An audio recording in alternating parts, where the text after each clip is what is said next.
Hello दोस्तों, कैसे हैं आप सब। उम्मीद करते हैं आप सभी अच्छे होंगे। दोस्तों 6 फरवरी की कुमार गौरव सर की करंट अफेयर्स की फुल पत्ती वाली क्लास का कम समय में हम लोग रिवीजन करने वाले हैं। तो वीडियो काफ़ी इंपॉर्टेंट होगा, वीडियो को आप पूरा देखिएगा। और अगर आपको वीडियो अच्छी लगे तो इसे अपने दोस्तों तक शेयर जरूर कीजिएगा और वीडियो को लाइक जरूर कीजिएगा। तो आइए वीडियो को स्टार्ट करते हैं।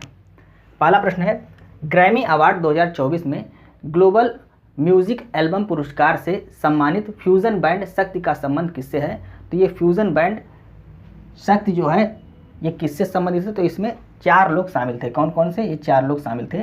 शंकर महादेवन, जाकिर हुसैन, गणेश राजगोपालन और सेल्वा गणेश, ये 4 लोग इस बैंड में शामिल थे। शंकर महादेवन ये क्या है? ये संगीतकार हैं। जाकिर हुसैन ये तबला वादक हैं। गणेश राजगोपालन ये वायलिन वादक हैं। और सेल्वा गणेश ये ताल वादक या कंजीरा वादक हैं, आपको याद रखना है। तो ये 4 लोग फ्यूजन बैंड शक्ति से संबंधित हैं। ये चारों के नाम आपको याद रखना है और ये किससे संबंधित हैं इसको भी आपको याद रखना है। संस्करण कौन सा है? जो ग्रैमी अवार्ड 2024 66वां संस्करण है। आयोजन कहाँ पर किया गया? लॉस एंजल्स अमेरिका में इसका आयोजन किया गया। इसमें 3 अवार्ड जाकिर हुसैन जी को दिए गए हैं, 2 अवार्ड राकेश चौरसिया जी को दिए गए हैं, ये बांसुरी वादक हैं। जाकिर हुसैन तबला वादक है, अभी हमने आपको बताया, इनको 3 अवार्ड। राकेश चौरसिया इनको 2 अवार्ड दिए गए हैं, ये बांसुरी वादक हैं। और 1 अवार्ड किसको दिया गया? शक्ति फ्यूजन बैंड को दिया गया है, जिसमें 4 लोग शामिल हैं, अभी हमने आपको बताया।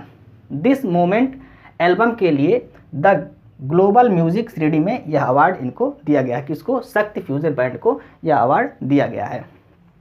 बेस्ट एल्बम का अवार्ड किसको दिया गया है? टेलर स्विफ्ट को दिया गया है। मिडनाइट एल्बम के लिए इनको एक पुरस्कार दिया गया है और भी हाल ही में इनको time person of the year का पुरस्कार भी दिया गया है। 2023 में ग्रैमी अवार्ड किसको दिया गया था? रिकी केज को दिया गया था। किसके लिए? डिवाइन टाइड्स एल्बम के लिए इनको पुरस्कार 2023 में दिया गया था। पहला ग्रैमी अवार्ड किसको दिया गया? पंडित रविशंकर जी को दिया गया। ये सितार वादक हैं, आपको याद रखना है। और इनको भारत रत्न 1999 में दिया गया था और ये 5 बार ग्रैमी अवार्ड प्राप्त कर चुके हैं। शुरुआत कब हुई थी? जो ग्रैमी अवार्ड है इसकी शुरुआत हुई थी 1959 में, इसकी शुरुआत हुई थी। और संगीत के क्षेत्र में यह पुरस्कार दिया जाता है। तो स्टार्ट हुई थी 1959 में और इस बार 66वां संस्करण है। ये नाम आपको याद रखने, 4 नाम यहाँ पर, ये किससे संबंधित हैं? और राकेश चौरसिया ये बांसुरी वादक हैं और यहाँ पे आपका पंडित रविशंकर ये सितार वादक हैं। तो ये 6 नाम आपको याद रखने हैं और उनका संबंध किससे है इसको आपको याद रखना है। स्ट्रैटेजी के प्रश्न देखिए। पद्म विभूषण अवार्ड 2024 में 5 लोगों को दिया गया है। वैजयंती माला और पद्मा सुब्रमण्यम ये भरतनाट्यम से संबंधित हैं। चिरंजीवी, वेंकैया नायडू और बिंदेश्वर पाठक इनको मरणोपरांत यह पुरस्कार दिया गया है। तो 5 लोग हो गए, वैजयंती माला, पद्मा सुब्रमण्यम, चिरंजीवी, वेंकैया नायडू और बिंदेश्वर पाठक। इन 5 लोग को 2024 में पद्म विभूषण पुरस्कार दिया गया है। ऑस्कर अवार्ड 2023 किस सॉन्ग को दिया गया था? तो नाटू नाटू सॉन्ग को दिया गया था। भारत की फिल्म है, फिल्म RRR फिल्म के लिए दिया गया था। और 2023 में एक अवार्ड ऑस्कर अवार्ड भारत को और मिला था, short documentary film the elephant whisper के लिए भी दिया गया था। 2024 के ऑस्कर के लिए किस शॉर्ट डॉक्यूमेंट्री फिल्म को नामित किया गया भारत की? तो टू किल अ टाइगर को नामित किया गया। इसको भी आपको नोट कर लेना है। 2024 के लिए इसको टू किल अ टाइगर जो शॉर्ट डॉक्यूमेंट्री फिल्म है इसको नामित किया गया है। भरतनाट्यम की शुरुआत किसने की थी? रुक्मिणी देवी अरुंडेल, इन्होंने भरतनाट्यम की शुरुआत की थी। उम्मीद करते हैं आपको वीडियो अच्छी लग रही होगी। यदि आपको वीडियो अच्छी लगे तो आप इसे अपने दोस्तों को जरूर शेयर करें और वीडियो को लाइक और सब्सक्राइब करना ना भूलें। दूसरा प्रश्न है, ब्रांड गार्जियनशिप इंडेक्स 2024 के अनुसार किस भारतीय को वैश्विक स्तर पर दूसरा स्थान प्राप्त हुआ है? मुकेश अंबानी जी को दूसरा स्थान प्राप्त हुआ है। ये रिलायंस इंडस्ट्रीज के मालिक हैं।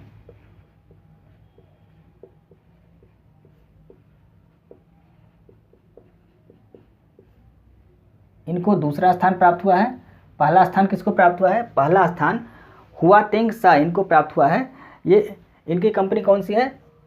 टेंसेंट कंपनी, ये चीन की कंपनी है। तो इनकी कंपनी कौन सी है? Tencent company. और मुकेश अंबानी जी की कंपनी कौन सी है? रिलायंस कंपनी। दोनों आपको याद रखना है। तो ये पहले स्थान पे है हुआतेंग और मुकेश अंबानी, इनको दूसरा स्थान प्राप्त हुआ है। 5वां स्थान एन चंद्रशेखर जी को प्राप्त हुआ है। ये टाटा कंपनीज के चेयरमैन हैं। तो 5वां स्थान एन चंद्रशेखर, यानी कि टॉप 10 में 2 भारतीय का नाम शामिल है। यह इंडेक्स किस आधार पर जारी किया जाता है? तो कर्मचारी निवेश और समाज के हित को कितनी प्राथमिकता दी जाती है, इस आधार पर यह इंडेक्स जारी किया जाता है। स्ट्रैटेजी के प्रश्न देखिए। ग्लोबल हंगर इंडेक्स में भारत का स्थान 111वां है। ग्लोबल नवाचार इंडेक्स में भारत का स्थान 40वां है। शेयर मार्केट इंडेक्स में भारत का स्थान 4था हो गया है। हांगकांग को पछाड़कर भारत 4थे स्थान पर आ गया है।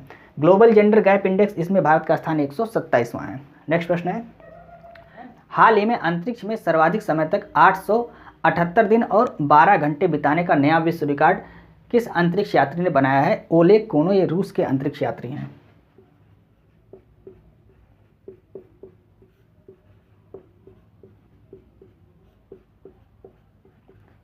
ओलेग कोनो ये रूस के अंतरिक्ष यात्री, इन्होंने सर्वाधिक समय तक अंतरिक्ष में रहने का विश्व रिकॉर्ड बना लिया है। कितना? 878 दिन और 12 घंटे। इससे पूर्व में रिकॉर्ड कितना था? तो 878 दिन और 11 घंटे का रिकॉर्ड था इससे पहले जो विश्व रिकॉर्ड था। अब इसको उन्होंने तोड़ दिया है और इनकी उम्मीद है, इनकी संभावना है कि यह 1000 घंटे तक अंतरिक्ष में रहने वाले हैं। रॉसकॉस्मोस अंतरिक्ष एजेंसी द्वारा इसको भेजा गया है, जो रूस की अंतरिक्ष एजेंसी है, इसके द्वारा इनको भेजा गया था। स्ट्रैटेजी के देखिए, चांद पर जाने वाली पहली महिला अंतरिक्ष यात्री कौन होंगी? Christina Koch. ये आर्टेमिस मिशन के अंतर्गत इनको चांद पर भेजा जाएगा। मार्स पर रोवर की कमान संभालने वाली पहली महिला कौन बन गई है? अक्षता कृष्णमूर्ति बन गई हैं। राष्ट्रीय अंतरिक्ष दिवस 23 अगस्त को मनाया जाता है। क्यों मनाया जाता है? क्योंकि 23 अगस्त को भारत का चंद्रयान 3 चंद्रमा के दक्षिणी ध्रुव पर लैंड किया था, इसीलिए 23 अगस्त को राष्ट्रीय अंतरिक्ष दिवस के रूप में मनाए जाने की घोषणा की गई। कहाँ पर लैंड किया था, इसको आपको कमेंट करके बताना है। चंद्रयान 3 चंद्रमा के दक्षिणी ध्रुव पर जहाँ पर लैंड किया था उसका नाम क्या है, ये आपको कमेंट करके बताना है। नेक्स्ट प्रश्न है, प्रधानमंत्री नरेंद्र मोदी भारत ऊर्जा सप्ताह का उद्घाटन कहाँ करेंगे? गोवा में इसका उद्घाटन किया जाएगा।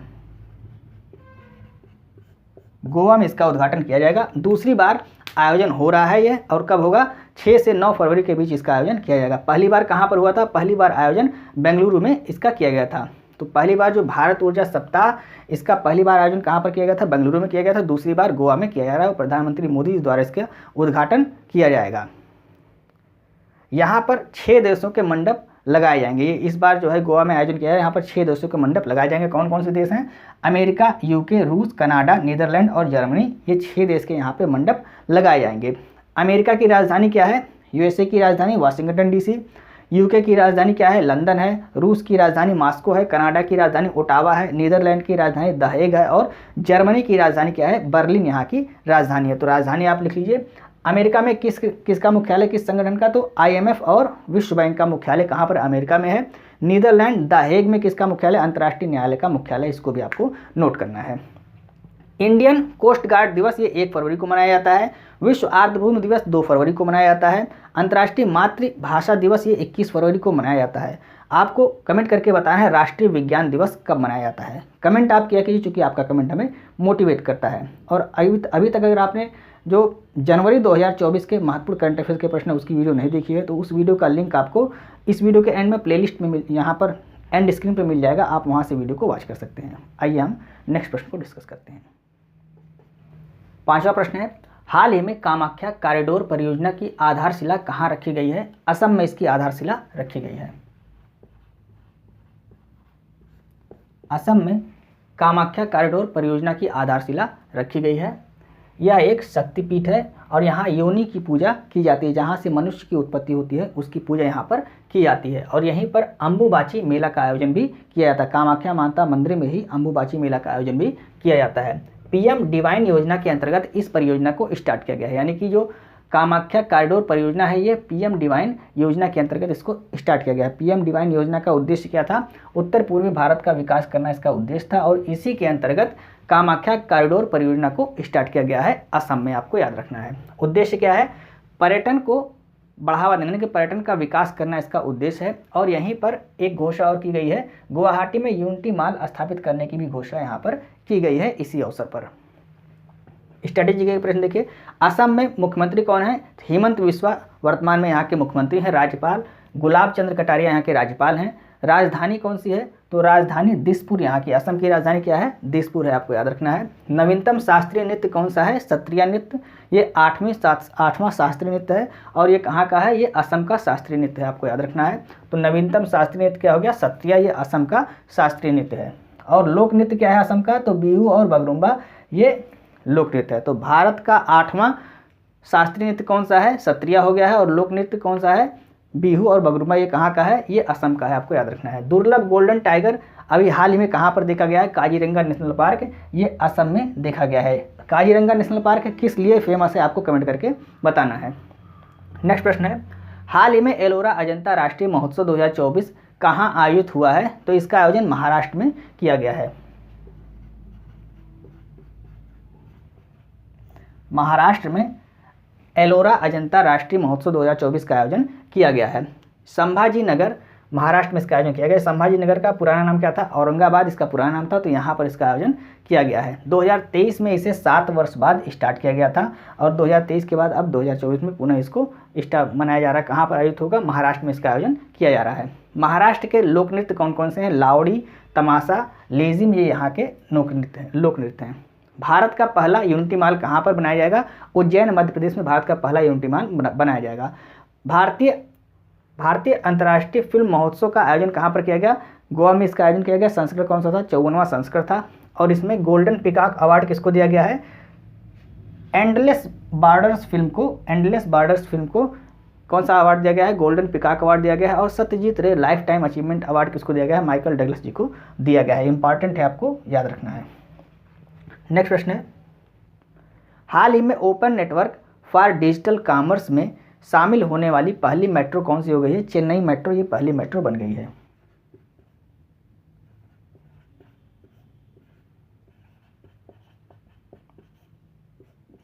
तो चेन्नई मेट्रो ओएनडीसी का मतलब क्या है? Open network for digital commerce में शामिल होने वाली पहली मेट्रो कौन सी हो गई है? चेन्नई मेट्रो हो गई है, आपको याद रखना है।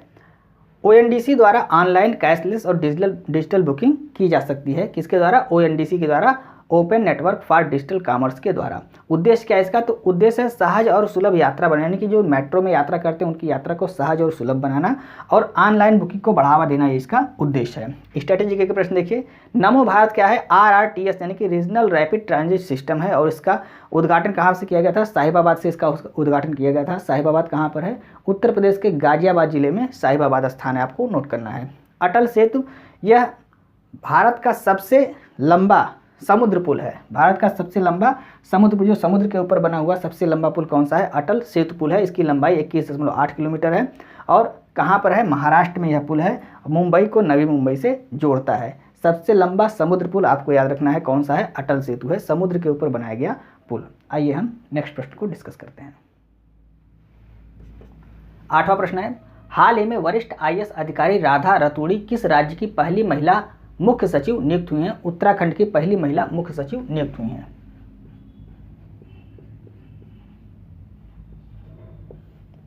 उत्तराखंड की पहली महिला मुख्य सचिव किसको नियुक्त किया गया है? राधा रतूड़ी जी को नियुक्त किया गया है। ये वरिष्ठ IPS अधिकारी हैं, आपको याद रखना है। उत्तराखंड की राजधानी क्या है? देहरादून उत्तराखंड की राजधानी है और इसकी स्थापना यानी कि इसको राज्य का दर्जा कब दिया गया है? सन 2000 में इसको राज्य का दर्जा दिया गया है। उत्तराखंड की पहली महिला मुख्य न्यायाधीश अभी हाल ही में किसको नियुक्त किया गया है? ऋतु बाहरी जी को इनको नियुक्त किया गया है। उत्तराखंड का अभी हाल ही में, कल की डेट में आपको बताया गया है, मुख्य न्यायाधीश किसको नियुक्त किया गया है? ऋतु बाहरी जी को नियुक्त किया गया है। यहाँ के मुख्यमंत्री कौन है? पुष्कर धामी यहाँ के मुख्यमंत्री हैं। राज्यपाल कौन है? लेफ्टिनेंट जनरल गुरमीत सिंह यहाँ के राज्यपाल हैं वर्तमान समय में, आपको याद रखना है।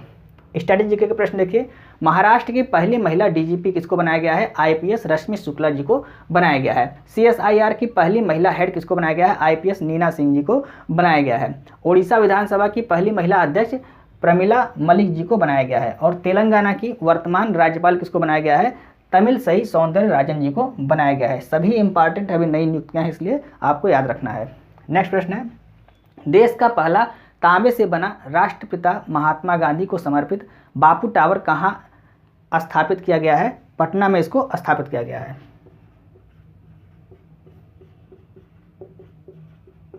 पटना बिहार में इसको स्थापित किया गया है। नाम क्या है? बापू टावर इसका नाम है। तो बापू टावर ये 6 मंजिला है और कापर यानी कि तांबे से बना हुआ है, आपको याद रखना है। ऊंचाई कितनी है? 120 फीट है। 6 मंजिला है और 120 फीट इसकी ऊंचाई है। इसमें कापर, ऑक्सीजन और नाइट्रोजन, तो कापर, ऑक्सीजन और नाइट्रोजन, तो कापर से ये बना हुआ है, तांबे से बना हुआ है, ऑक्सीजन और नाइट्रोजन वायुमंडल से मिल जाएगी। तो जब ये तीनों मिल जाएंगे तो इसका कलर कैसा होगा? इंद्रधनुष के तरह इसका रंग हो जाएगा। तो इस तरह से इसको बनाया गया है कि कापर से ये बना हुआ है, ऑक्सीजन और नाइट्रोजन वायुमंडल से मिल जाएगा, तो ये सब मिलकर क्या करेंगे? इसको इंद्रधनुष के रंग का बना देंगे। स्ट्रैटेजी के प्रश्न देखिए, चंपारण सत्याग्रह ये 1917 में बिहार में हुआ था। नील की खेती के विरोध में इसको किया गया था और इसको करने के लिए किसने बुलाया था महात्मा गांधी को यहाँ पर? तो ये महात्मा गांधी जी द्वारा किया गया था। तो राजकुमार शुक्ल जी ने महात्मा गांधी को बुलाया था सत्याग्रह आंदोलन करने के लिए बिहार में। भारत छोड़ो आंदोलन 9 अगस्त 1942 को किया गया और इसमें करो और मरो का नारा दिया गया था। ऑपरेशन 0 आवर भी इसमें चलाया गया था। वायसराय कौन थे उस समय? लिन लिथगो उस समय वायसराय थे। केसर हिंद की उपाधि महात्मा गांधी ने कब त्यागी थी? तो असहयोग आंदोलन में केसर हिंद की उपाधि त्याग दी थी। 1920 में असहयोग आंदोलन स्टार्ट हुआ था और चौरी चौरा कांड के वजह से इसको महात्मा गांधी ने समाप्त कर दिया था। नेक्स्ट प्रश्न है, हाल ही में आपदा चेतावनी डिवाइस नीतीश किसने लॉन्च किया है? तो नीतीश एक डिवाइस है, इसको किसने लॉन्च किया है? बिहार सरकार द्वारा इसको लॉन्च किया गया है। बिहार के वर्तमान मुख्यमंत्री कौन है? वो भी नीतीश जी ही हैं। और नीतीश डिवाइस भी किसने लॉन्च किया है? बिहार ने ही लॉन्च किया है। बिहार में राज्य आपदा प्रबंधन अधिकरण ने इसको लॉन्च किया है। किसके द्वारा? राज्य आपदा प्रबंधन अधिकरण के द्वारा इसको लॉन्च किया गया है। नीतीश का फुल फॉर्म क्या है? Novel initiative technological intervention for safety of human life, ये इसका फुल फॉर्म है। Novel initiative technological intervention for safety of human life, ये इसका फुल फॉर्म है। बिजली गिरने और बाढ़ आने की चेतावनी दी जाएगी। यह एक लॉकेट के रूप में है, जिस तरह लॉकेट आप पहनते हैं उसी तरह से यह है। तो जब बिजली गिरने वाली होगी या बाढ़ आने वाली होगी तो उसकी यह चेतावनी पहले से ही दे देगा। यह लॉकेट के फॉर्मेट में है। अगर बिजली गिरने वाली होगी या बाढ़ आने वाली होगी तो इसका कलर ग्रीन से क्या हो जाएगा? रेड हो जाएगा। इस तरह से इस डिवाइस को बनाया गया है। तो कहाँ पर लॉन्च किया गया है? नीतीश डिवाइस को बिहार में लॉन्च किया गया है। तो ये थी फुल पत्ती वाली क्लास के 10 महत्वपूर्ण प्रश्न, जिसको हमने कम समय में आपको रिवाइज कराने की पूरी कोशिश की। उम्मीद है आपको वीडियो अच्छी लग रही होगी। यदि आपको वीडियो अच्छी लग रही है तो आप इसे अपने दोस्तों को जरूर शेयर करें और वीडियो को लाइक और सब्सक्राइब करना ना भूलें। अगर आपको इस क्लास की पीडीएफ चाहिए तो आप हमारे Telegram channel RK competition class को ज्वाइन कर सकते हैं, जिसका लिंक आपको इस वीडियो के डिस्क्रिप्शन में मिल जाएगा। आप वहाँ से टेलीग्राम चैनल को ज्वाइन करके पीडीएफ को प्राप्त कर सकते हैं। प्लेलिस्ट में आप जरूर जाया कीजिए, क्योंकि प्लेलिस्ट में आप किसी भी परीक्षा की तैयारी कर रहे हैं तो प्लेलिस्ट में आपसे संबंधित बहुत सी महत्वपूर्ण जानकारियाँ वहाँ पर दी गई हैं। प्लेलिस्ट में अलग अलग नाम से सारी जानकारियाँ आपको हैं। मैथ का अगर है तो मैथ का भी मिल जाएगा, या आपको मॉडर्न हिस्ट्री पढ़ना है तो उसकी भी जानकारी वहाँ से वीडियो आपको मिल जाएगी। और अभी हाल ही में हमने जनवरी 2024 का भी करंट अफेयर्स का रिवीजन कराया हुआ है, उसकी वीडियो भी आपको वहाँ पर मिल जाएगी। मिलते हैं नेक्स्ट में। जय